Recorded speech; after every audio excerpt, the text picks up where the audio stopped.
went down into the dirt, obviously, but the part that was showing was about 20 feet.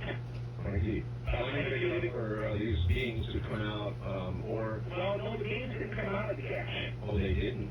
No, the beings come out of the door. A door, all right. So this was a separate opening, unintended opening, we'll say. Yes, because the trees, I'm just assuming that the trees caused it. Okay, and there was no burn marks or nothing like that. All right, and you did get one look sort of up in there at one point? Well, you literally had to lay down on the ground, my ear had to touch the dirt to look up inside. And all I could see from where I was, from my vantage point, because most of the gas was down inside the dirt, but the tubes were coming out of the dirt, out of the craft, and had this green ooze coming out of them, and it wasn't gushing out of there like a fire hose. It was just dripping out of there. Anything, did it smell of anything? Or? No, it didn't smell, but it was very luminescent at night. You could see the trail of it coming back in from about 150 yards out there. You could just see where it had touched one of the trees, and it was drooping off one of the trees. Yes. So, excuse me. So, the tubes were out there, and I mean, they weren't any kind of order or anything like that. They were all over the place. But what I could see from up inside, personally with my mechanical background and my knowledge of mechanics, I personally thought that this was the engine room. And what you could see up inside there was this great big, humongous, because it was dark inside there, right? So you gotta understand that. Right. And I didn't shine my flashlight up there underneath there because I was in cramped quarters. Okay, because my ear was right down into the dirt when I'm taking one eye and being able to look up inside this. Gotcha. With the tubes out and... So you could really barely see up into it. Right. But when I could see, it was huge. Any details you were able to make out at all? Was it just a giant empty room? No, it wasn't empty. I mean, there was plainly machinery in there. Some kind of machinery.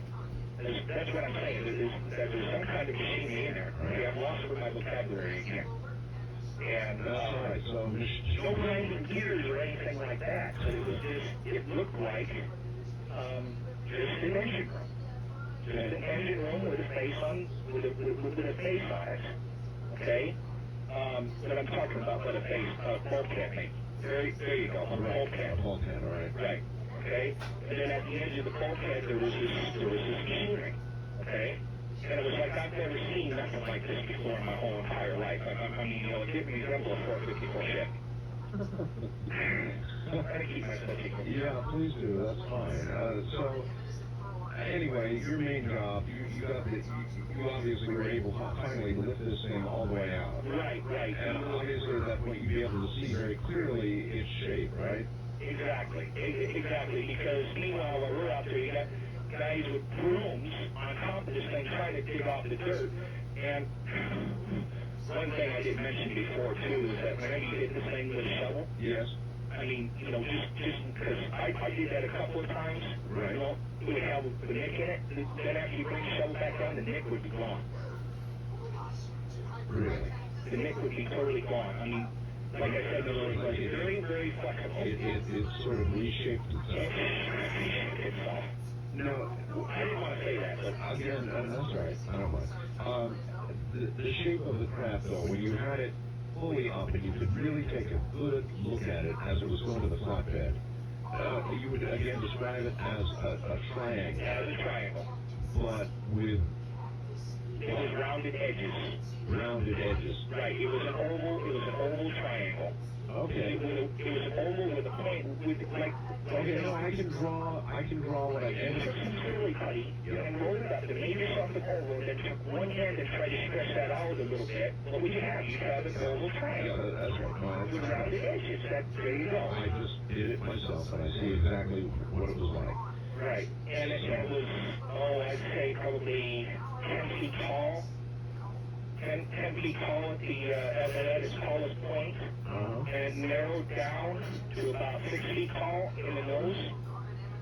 All right, you've already given me one very unusual thing about its makeup, its metal or whatever it was. It was shiny. The skin, and it was shiny. Shiny like stainless steel. I mean, there was no burn marks or anything on it, but it was shiny like stainless steel.